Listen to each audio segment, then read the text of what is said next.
My daughter invited me for a family weekend but left me to care for the pets. Full of hope, she arrives only to be abandoned in a corner of the house. While her daughter enjoys herself, the woman discovers through pain that she was never a priority.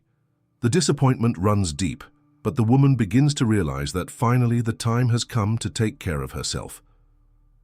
If this story interests you, don't forget to subscribe to our channel and tell us which city you're watching from. Let's continue. I promise this will be the best story you'll ever hear. Helen adjusted her reading glasses for the third time that morning, staring intently at her cell phone screen. Her daughter's message glowed on the screen like a ray of sunshine amid a storm. "Mom, how about spending the weekend at my house? I've missed you." Her hands trembled slightly as she reread the words, as if they might disappear at any moment. At 69, Helen had learned not to nurture great hopes when it came to Mary. Her only daughter, now 42, had always treated their meetings like social obligations, quick conversations filled with haste and impatient glances at the clock. Helen had grown accustomed to being the eternal supporting character in her daughter's life, always available when needed, but easily forgotten when not. The small apartment in downtown seemed even quieter that Friday morning. Helen walked to the living room window, observing the movement of people on the street. Each one seemed to have a destination, a purpose, someone waiting for them. She, on the other hand, had only the company of her plants and morning television programs. The telephone's ring startled her. It was Connie, her neighbor and only true friend for over 15 years. "Helen, dear, how are you today?" Connie's warm voice always brought immediate relief to her heart. "Connie, you won't believe it. Mary invited me to spend the weekend at her house." Helen couldn't hide the excitement in her voice. On the other end of the line, there was a brief silence. Connie knew the history of Helen's disappointments with her daughter well. "That's nice, dear. But tell me, did she mention any specific reason?" Helen paused. In fact, the invitation had been quite direct, without many explanations. "She said she missed me, Connie. After all this time, she finally recognizes that she needs her mother." "Helen," Connie's voice carried a maternal concern, "do you remember the last time she urgently sought you out, when she needed you to take care of the house while she traveled to that conference?" Helen's stomach contracted slightly, but she pushed the memory away. "That was different, Connie. This time she used the word miss. My daughter is finally maturing." Connie sighed on the other end of the line. She wanted to protect her friend, but knew Helen needed to discover things for herself. "All right, dear. Just keep your expectations balanced, okay?" After hanging up the phone, Helen felt an energy she hadn't experienced in months. She walked to the closet and began rifling through her clothes. The blue blouse Mary had complimented years ago, the skirt that made her feel younger, the wool coat she had bought and never had the courage to wear. Each chosen piece was like a vote of confidence in the future. She left home with a mental shopping list. She stopped by the pharmacy to buy a new perfume, something soft and elegant. At the corner clothing store, she tried on a printed blouse that enhanced her brown eyes. The saleswoman, a friendly young woman, commented, "You look radiant today. Any special occasion?" "I'm visiting my daughter," replied Helen, feeling her chest expand with pride. Back home, Helen spent the afternoon organizing a small suitcase. She folded each piece of clothing with special care, as if preparing a gift. She separated medications in a small case, stored some candies that Mary liked as a child, and even included a cookbook she had always promised to teach her daughter. As she packed her things, Helen allowed herself to dream. Maybe they could cook together, like they used to when Mary still lived at home. Maybe they could talk about life, about Mary's plans, about the grandchildren Helen still hoped to meet. Maybe, finally, she could feel like a real mother, not just someone who was there when needed. Night came slowly, but Helen could barely sleep. She tossed and turned in bed, imagining how the weekend would be. She woke up several times to check the time, anxious for morning to come soon. When she finally fell asleep, she dreamed she was sitting in Mary's kitchen, having coffee and listening to her daughter talk about her days, her fears, her joys. The alarm went off at 6 in the morning, but Helen had been awake for an hour already. She took a fancy bath, applied the cream she had received as a Christmas gift last year, and got ready with the same care as a teenager, preparing for a first date. She looked at herself in the mirror and for the first time in a long time liked what she saw. She wasn't a young woman anymore, but she was a woman who still had a lot of love to give. The bus to Mary's house would take 2 hours. Helen chose a window seat and observed the landscape change as they moved away from downtown. The houses got bigger, the gardens more manicured, the streets wider. Mary had managed to build a comfortable life with Robert, her engineer husband. Helen felt proud of this, even though sometimes she wondered if there was room for her in that well-organized life. During the trip, Helen reread Mary's message several times. "I've missed you." The words danced in her mind like a sweet melody. How long had it been since she heard something like that? How long since someone had missed her? An elderly lady sitting next to her commented, "You look very happy today." "I'm me, visiting my daughter," Helen replied, and for the first time in years that phrase sounded like a celebration, not an obligation. The bus slowed down as it entered Mary's neighborhood. Helen recognized the familiar streets, the park where she used to take the neighbors' grandchildren to play when she visited her daughter, the bakery where she always bought fresh bread on the rare mornings she spent there. Her heart raced when the bus stopped at the closest stop to Mary's house. She walked the remaining 3 blocks with light steps, feeling younger with each meter. The suitcase, which had seemed heavy in the morning, was now as light as a feather. Helen stopped in front of the house gate, a modern 2-story construction with a well-tended garden. The flowers she herself had helped plant the year before were blooming and beautiful. She took a deep breath, fixed her hair, and rang the doorbell. The sound echoed inside the house, but no one answered. Helen waited a few minutes and rang again. Silence. A strange chill began to form in her stomach, but she pushed away the negative thoughts. Maybe Mary was in the backyard, or taking a shower, or on the phone. She tried calling her daughter's cell phone, but it went straight to voicemail. She walked to the side of the house and peeked through the kitchen window. Everything seemed normal but empty. It was then that she noticed an envelope pinned to the door, with her name written in familiar handwriting. With trembling hands, Helen opened the envelope and read the words that would completely change her perspective on that weekend. "Mom, a last-minute commitment came up that I can't cancel. Please take care of Rex and Princess while I'm away. I left food in the pantry and instructions on the fridge. I'll be back Sunday night. Thanks, Mary." Helen read the letter 3 times before the words really sank into her mind. Her legs faltered, and she leaned on the doorframe, feeling as if someone had sucked all the air from her lungs. The envelope slipped from her hands and flew with the wind, landing among the garden flowers like a wounded bird. The house key was taped to the back of the letter. Helen held it for a long moment, feeling its cold weight against her palm. It wasn't the first time Mary had done this, but this time it hurt in a different way. This time Helen had allowed herself to dream. She opened the door slowly and entered the silent house.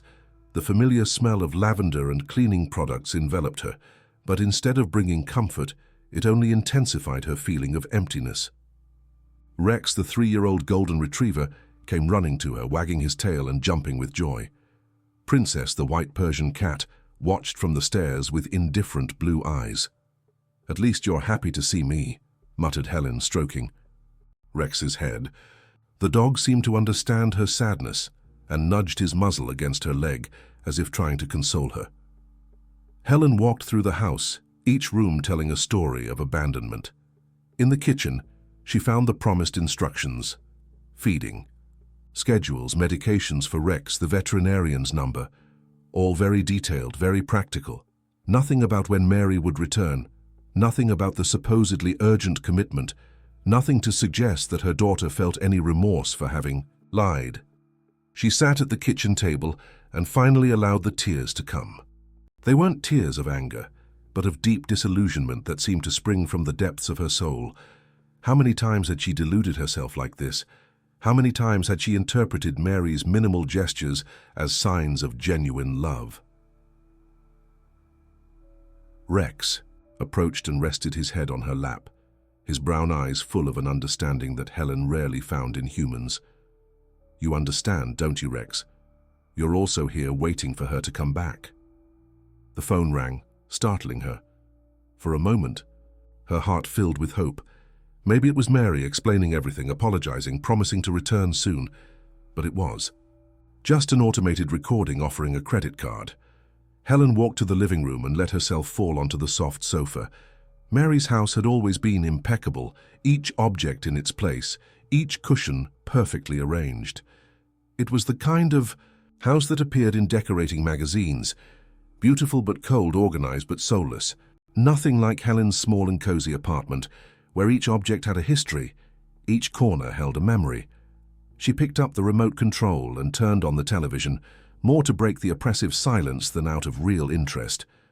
A cooking show was on, and the host was teaching how to make a chocolate cake. Helen remembered when Mary was little and always asked to help in the kitchen. They made cakes together on Sundays, getting messy with batter and laughing at their mishaps. When had everything changed? When had Mary stopped needing her, stopped wanting her company?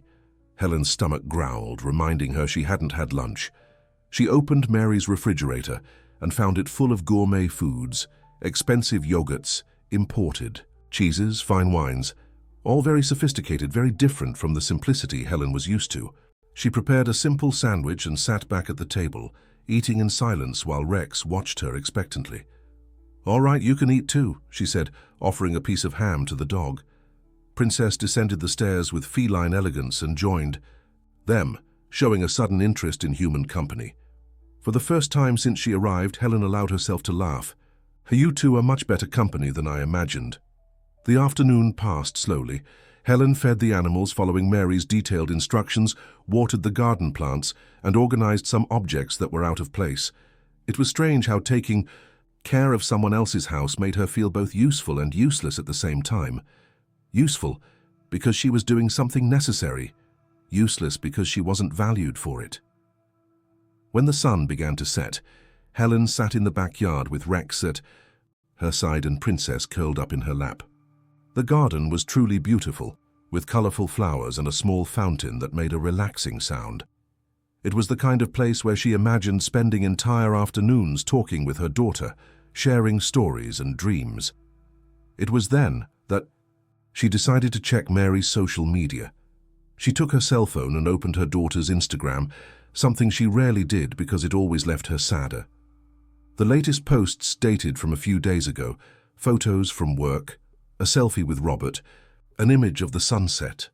Helen was about to close the app when a new photo appeared in the feed. Her heart stopped. It was Mary smiling radiantly alongside Robert and another couple, all elegantly dressed and holding champagne glasses. In the background, it was possible to see the ocean and the unmistakable structure of a cruise ship. The caption read, "Special weekend with special people. Sometimes we need to disconnect to reconnect with what really matters." Helen felt as if she had been punched in the stomach. Her hands trembled so much that they almost dropped the phone. Mary hadn't had an urgent commitment. She had planned a romantic cruise and used her mother as a free pet sitter. Rex seemed to sense her anguish and moved closer to her, offering the silent comfort that only animals know how to give. Princess purred softly in her lap, as if trying to calm the tempestuous emotions overtaking Helen. "Special people," Helen repeated quietly, the words coming bitter from her mouth. "Special people." The pain she felt at that moment was different from anything she had ever experienced. It wasn't just sadness or disappointment, it was a deep wound that seemed to tear her soul.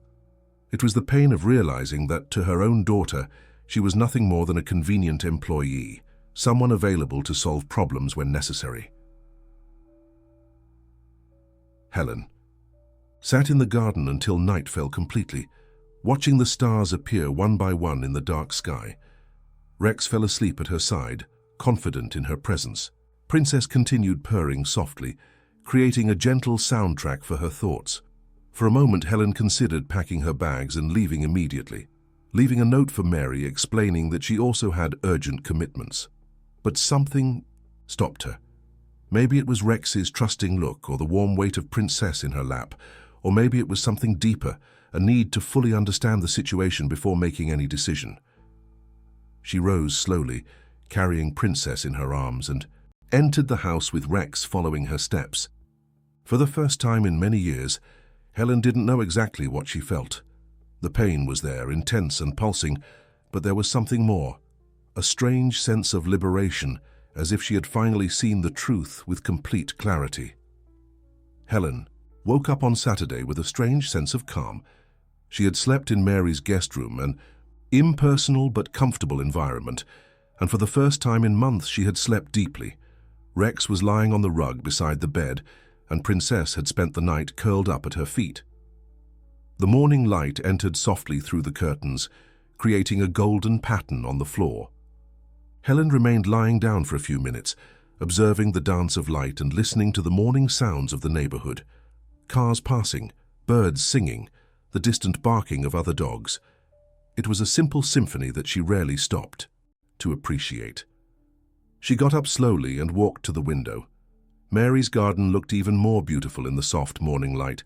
The flowers were covered with dew, shining like small diamonds. A yellow butterfly landed on the red roses, creating a contrast that made Helen smile for the first time since she arrived. "Good morning, companions," she said to Rex and Princess, who followed her to the kitchen. "How about starting this day differently?" She prepared coffee and toasted bread, but instead of eating quickly as she always did, Helen decided to savor each sip, each bite. She sat on the back porch, something Mary had never invited her to do during previous visits, and observed the movement in the garden.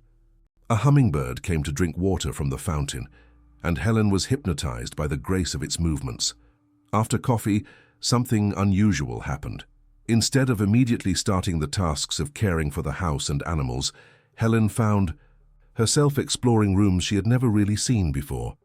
In Robert's office, she discovered a shelf full of books on architecture and design.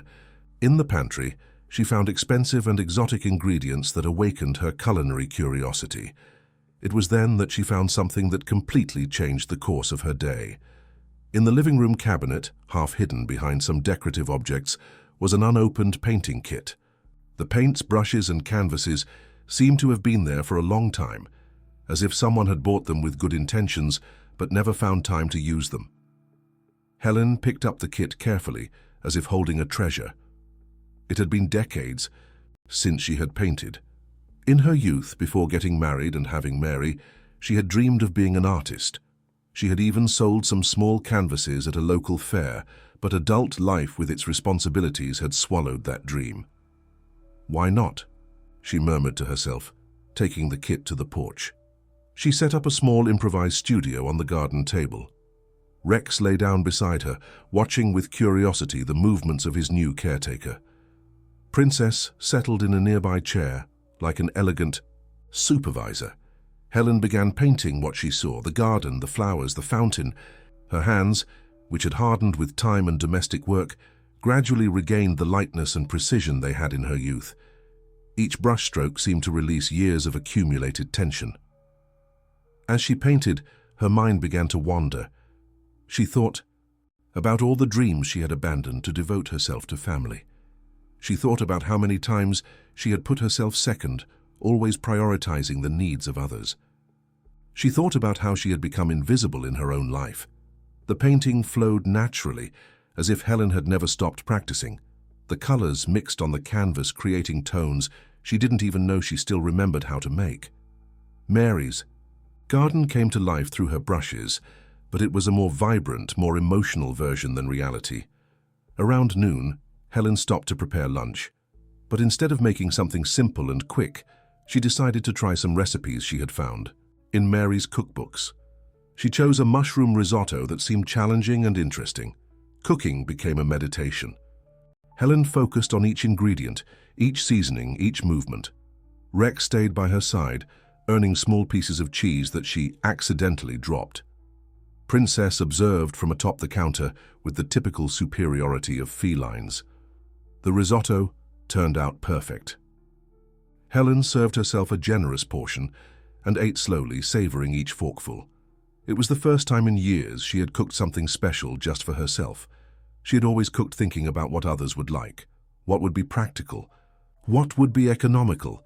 She had never asked herself what she wanted to eat. The afternoon passed in a surprising way. Helen continued painting, but now ventured beyond the garden. She painted Rex sleeping in the sun, Princess watching the birds, her own hands holding a brush. Each canvas was a rediscovery of herself. When the phone rang, Helen almost didn't answer it. She was so immersed in her activity that the sound seemed to come from another world. It was Connie. "Helen, dear, how is the weekend with Mary going?" Helen paused. How to explain everything that had happened? How to explain that she was alone but didn't feel lonely? How to explain that she had discovered a part of herself that she thought was lost forever? "Connie, it's complicated. Mary isn't here. She went on a trip and left me taking care of the animals." "Oh, Helen." Connie's voice carried a sympathetic sadness. "I'm sorry, dear. Do you want me to come pick you up?" "No," Helen replied, surprising herself with the firmness in her voice. "No, Connie. I'm fine. Actually, I'm discovering that I'm more than fine." There was silence on the other end of the line. "Helen, are you sure? Your voice sounds different." "Different how?" Helen asked, genuinely curious. "More lighter, as if a weight had been lifted from your shoulders." Helen looked at the canvases she had painted during the day, at Rex sleeping peacefully in the sun, at Princess who watched her with feline approval. "You know, Connie, I think you're right. Something has indeed changed." After talking a few more minutes with her friend, Helen hung up the phone with a strange sense of peace. For the first time in decades, she wasn't worrying about what others thought of her, what others expected of her, what others needed from her. She was just being herself. The sunset painted the sky with shades of orange and pink. Helen took another canvas and tried to capture that beauty. Her brushstrokes were now more confident, more expressive. She wasn't trying to create an exact copy of reality, but a personal interpretation of it. As she painted, she reflected on the last 2 days. The pain of disappointment was still there, but it had transformed into something different. It was no longer a bleeding wound, but a scar. That told a story. The story of a woman who had finally awakened. Rex approached and rested his head on her leg, as if understanding the importance of that moment. Princess descended from her perch and rubbed against her legs, showing an affection that Helen rarely received from humans. "You know, don't you?" Helen said to the animals. "You know that something has changed." When night came, Helen didn't feel anxious or lost as she had expected. She prepared a simple but tasty dinner, lit some candles she found in the pantry, and dined on the porch watching the stars appear in the sky.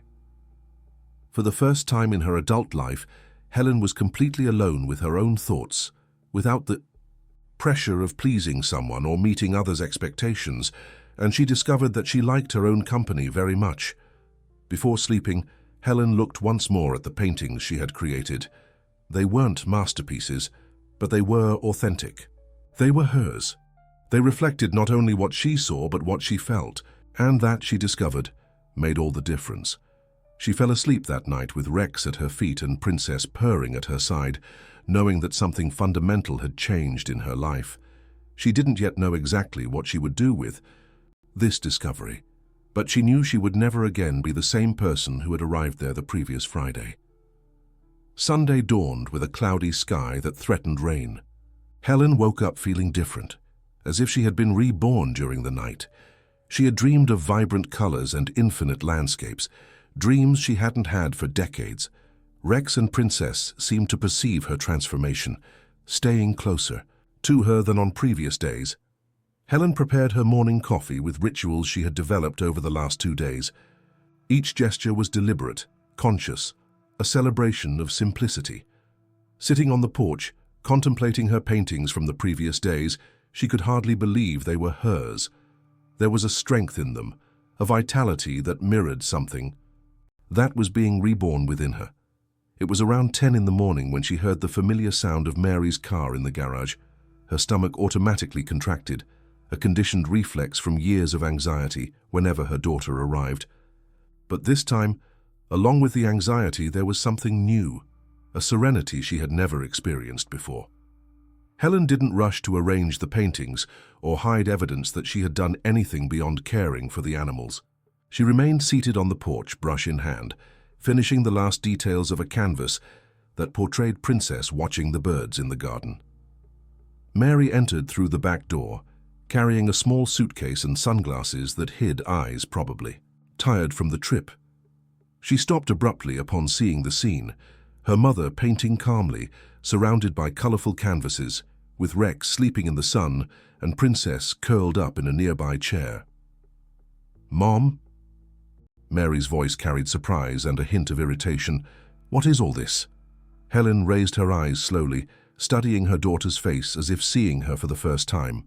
Mary was tanned, obviously rested, wearing expensive clothes that screamed luxury vacation.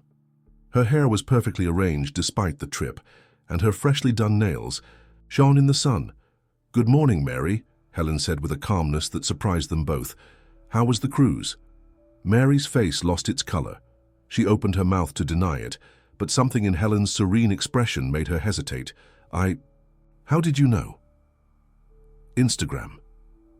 Helen returned her attention to the painting, adding a small shadow under Princess's paws. "Beautiful photos, I must admit. You all seem to be having a lot of fun." Mary let her suitcase drop to the floor and approached, removing her sunglasses.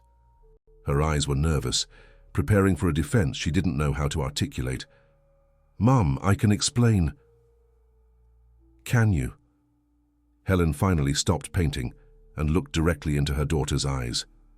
"Then explain to me how someone invites their own mother for a special weekend and then disappears on a cruise, leaving her as a pet sitter." "It wasn't like that," Mary protested, but her voice sounded hollow even to her own ears. "Robert got these spots at the last minute. It was a unique opportunity. And using me as free babysitter was also a unique opportunity," Helen completed, returning to painting with precise and calm movements. Mary was silent for a moment, observing her mother with an expression that mixed guilt and confusion. This wasn't the Helen she knew. Where was the woman who always apologized, who always found justifications for others' bad behaviors, who always put herself last? "Mum, you're different," Mary murmured, as if recognizing a stranger. "I am," Helen agreed, without raising her eyes from the canvas. "Very different. These paintings, you haven't painted in years. 23 years to be exact. I stopped when you went to college, and I decided I no longer had time for those silly things, as you yourself said." At the time, Mary swallowed hard. She vaguely remembered making that comment, but at the time it seemed just a casual observation about practicality. She hadn't realized the impact her words had had. "Mum, I'm sorry. I really am sorry about the weekend. It was wrong of me, I know." Helen finally stopped painting and turned completely to her daughter. Her eyes, which Mary always remembered as tired and resigned, now shone with an intensity she didn't recognize. "Mary, do you know what the most painful part of all this was? It wasn't being abandoned here like an employee. It wasn't discovering about the cruise through social media. It was having believed for the first time in years that you really missed me." The words hit Mary like slaps. She sat heavily in a chair, covering her face with her hands. "Mom, You lied about missing me to use me as a babysitter," Helen continued, her voice maintaining the same disturbing serenity. "And the caption on your photo said, 'Special people.' That made me understand exactly where I stand on your list of priorities." Mary began to cry, tears of guilt and shame that she had suppressed throughout the cruise. "I didn't want to hurt you. I just needed someone trustworthy to take care of Rex and Princess, and I knew you would do a good job." "Because I always do, don't I?" Helen stood up and walked to the table where she had left Mary's detailed instructions. "You planned everything down to the smallest detail. Feeding schedules, medications, emergency numbers. Everything except an honest explanation about where you would be. I was afraid you would refuse if you knew the truth." "And why would I? Refuse to help my daughter?" Mary raised her face, her eyes red from crying. Because you've done it so many times. Because I always ask for favors and never give anything in return. Because I'm a terrible daughter and you would deserve to say no." Mary's raw confession created a tense silence in the garden.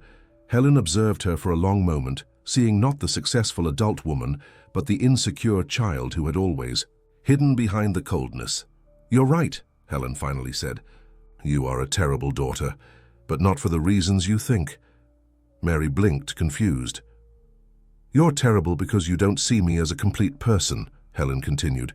"For you, I'm just an extension of your needs, someone who is always available, when convenient, but who doesn't have their own life, their own feelings, their own dreams." Helen walked to one of her paintings and held it against the light. "You know what I discovered in these 2 days? That I'm much more interesting than I imagined, that I have talents I had forgotten, that I can be happy alone without needing anyone's approval or attention." "Mom!" Mary stood up, trying to approach. "No." Helen raised her hand, stopping, her daughter midway. "Let me finish. During these 2 days, I took care of your animals better than you ever took care of me. Rex and Princess received love, attention, genuine affection. When was the last time you offered me that?" Mary couldn't answer. "I raised you alone after your father abandoned us," Helen continued, her voice gaining strength with each word. "I worked 2 jobs to pay for your college. I gave up my dreams to fulfill yours, and in return, I received crumbs of attention when you needed something." "I didn't realize," Mary whispered. "You didn't realize because you never cared to realize. I was always available, so you assumed I always would be, like an appliance that we only notice when it breaks." Helen walked to where Mary was sitting and crouched down to be at eye level with her daughter. "But you know what? I didn't break. I woke up." The two remained silent for several minutes. Rex approached and sat between them, as if trying to mediate the tension. Princess descended from her chair and rubbed against Helen's legs, a gesture of support that didn't go unnoticed by either woman. "What do you want from me, Mum?" Mary finally asked, her voice small and vulnerable. Helen stood up and carefully organized her paintings. "I don't want anything from you, Mary. That's the difference.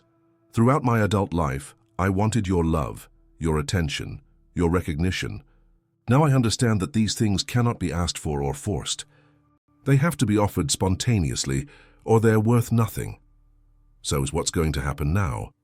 Helen finished putting away her painting materials in a bag she had found in the house. "Now I'm going home. I'm going to continue painting.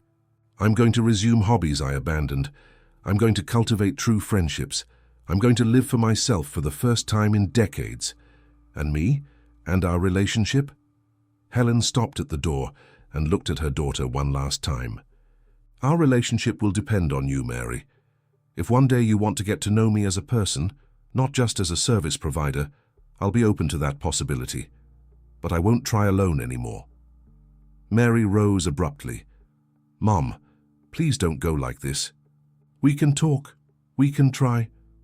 "We can," Helen agreed. "But not today.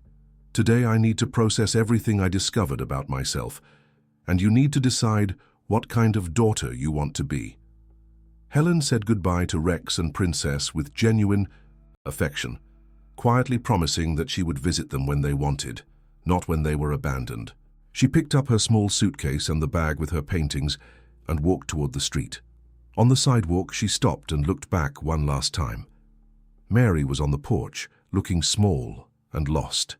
For a moment, Helen felt the familiar impulse to go back, to comfort, to resolve everything. But she resisted. She had finally learned that some lessons can only be learned in solitude. The bus home was less crowded than on the way there. Helen again chose a window seat, but this time she didn't look outside with anxiety or expectation. She looked with curiosity, like someone seeing the world with new eyes. During the trip, she opened the bag and contemplated her paintings.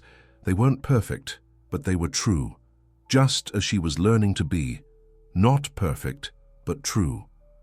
When she arrived home, Connie was waiting at the building door with a worried smile on her face. "Helen, dear, how are you?" Helen smiled, a more genuine smile than Connie had seen in years. "I'm fine, Connie. Better than I've been in a long time." "Ah, you sure? You seem different." "I am different," Helen replied, climbing the stairs with light steps. "And I'm really enjoying the new Helen I'm getting to know." That night, Helen hung her paintings on the walls of her small but cozy apartment. Each canvas told a part of her story of self-discovery.